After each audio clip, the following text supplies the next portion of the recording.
If they've gone out and they've made all this progress, they're real happy. They go, go, go. They're growing, growing, growing. Boink, they hit this plateau. Wrong sport. Not a tennis player. Go up like this. Boink, racquetball. All of a sudden, working hard, not getting the result. Wrong thing. Wrong relationship. Wrong job. Wrong mission. So then they go out and play golf and they go, boom. They don't even get the progress. And they go, I didn't need to use the F word that many more times in my life, right? Different piece. Now that's what a dabbler does. And by the way, dabblers by their nature are unhappy. Think about this. Even with all the economic challenges that exist, most people in North America for sure have a better quality of life than 95% of the planet. 95% of the planet is living on what? How much? 2/3 of the planet, I should say, is living on $2 a day. Your worst nightmare is somebody else's greatest dream. Most of the planet's greatest dream. Your idea of economic downfall is somebody's dream. That's the truth.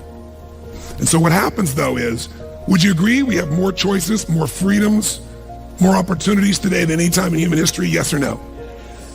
Are most people happy? Is their happiness tied to the quality of life they really have? Because we're a world now that's shallow.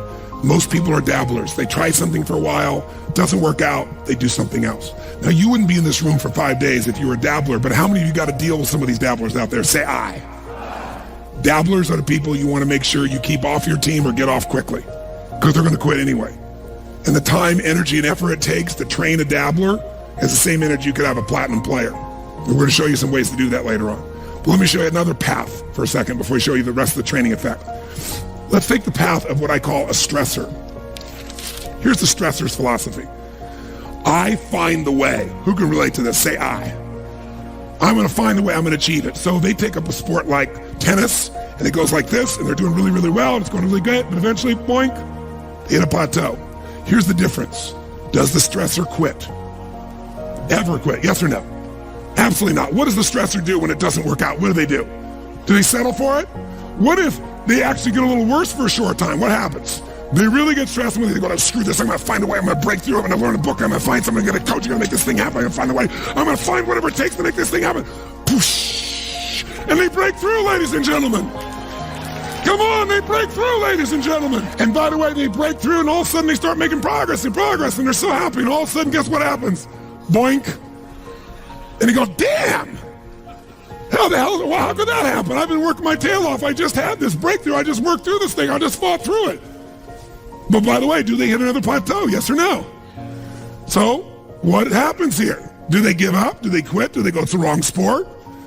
What does the stressor do? They stress out. Shit, I'm going to find a way. I'm going to make this thing happen. I got to make this thing. Come on, figure something out. Let's find this thing. I'm going to work hard. I'm going to make more calls. I'm going to make this thing happen. And all of a sudden, eventually, what happens? Poof! Ladies and gentlemen, they break through again. Come on now. And by the way, they eventually get where they want to be. The problem is they're so stressed out by the time they get there, they're so exhausted they can't enjoy it. The human brain has an incredible capacity for guilt. And most people unconsciously let that roll over them and kick their butt and make a horrible life.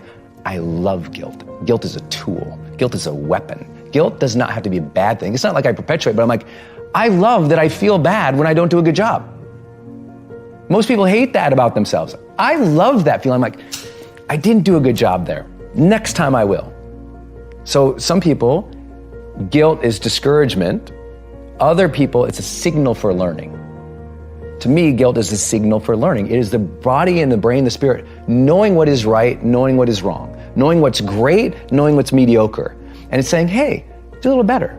Now, if it's translated into a negative impulse, then some people call it guilt. But I'm totally cool with guilt. I think it's good that we feel bad when we do something that is below our standard or that's not right, because that impulse to go, I want to do that better. The way I see it is that competition in and of itself is not good or bad. And this is like the monk mindset on 99% of things, that this mug is not good or bad. It can be filled with water or it could be filled with poison. Yes. And so competition, I'll give you an example. Yeah. As monks, our competition is in how much love and respect we show to each other. That's your competition? Like that's what you compete on. Or how long can we meditate for? No.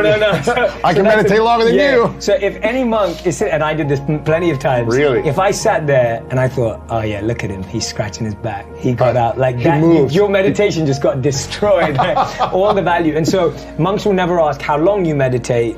They focus on how deep you meditate. And someone who meditates deep doesn't go on about how deep it was. Right. But you compete for showing respect. You compete for serving each other. You compete for how well you can collaborate. And I feel like you live this. Yes. Like yes. I feel like you have No, this. I didn't used to do that. Yeah. But the last you 7 do years, that now. Like you think like a monk. Like I feel like we're always trying to find a way where we can be better friends to each other and support each other. Yeah. And so you're competing on that. And that's a positive competition that I think you can have. So you can still use, and this is the beautiful thing about the monk mindset, you can use any thing in a positive way. One thing that's true about life is that things are always changing around you, always.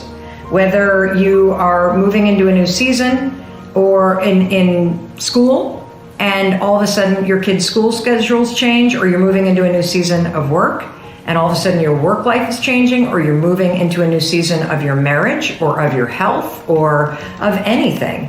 Life changes all the time, which is why it's really important to be self-aware and to make the small changes that help you enjoy and seize all the opportunities from the season of life, work, family, relationships that you're in right now. We always have been trained to focus on the result. So people ask, what do you want in life?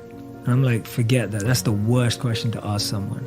Because when you ask what you want, that's when the ads come in. And you're like, oh, I want that car, I want that home, I want that dress, I want that body, I want whatever it is. My question to you is, what do you want to wake up and be every day? Like, what do you want to wake up and do every day? What's the process that you're in love with? So we're thinking about the result, whereas my question is, forget the result. What's the process that you're in love with doing? So start there, first of all. Don't start your journey of saying, I want to be a movie director because I want to hit the blockbuster charts. I want to do this. Don't make it about that. Like, don't be like, I want to be a singer because I want to be Ariana Grande, right? Like, that's not the point. That's just a result. Do you love singing every day? And I realized this with a very honest question to myself. I'm really passionate about football, soccer. I absolutely love the game. I grew up on it. I'm still a huge fan. I missed out on it when I was a monk. I've been catching up ever since. Any football game. I was just in London last week and I made sure I went. I couldn't see a game live, but I went and watched it at a bar in London, and I love the energy. I'm so passionate about soccer.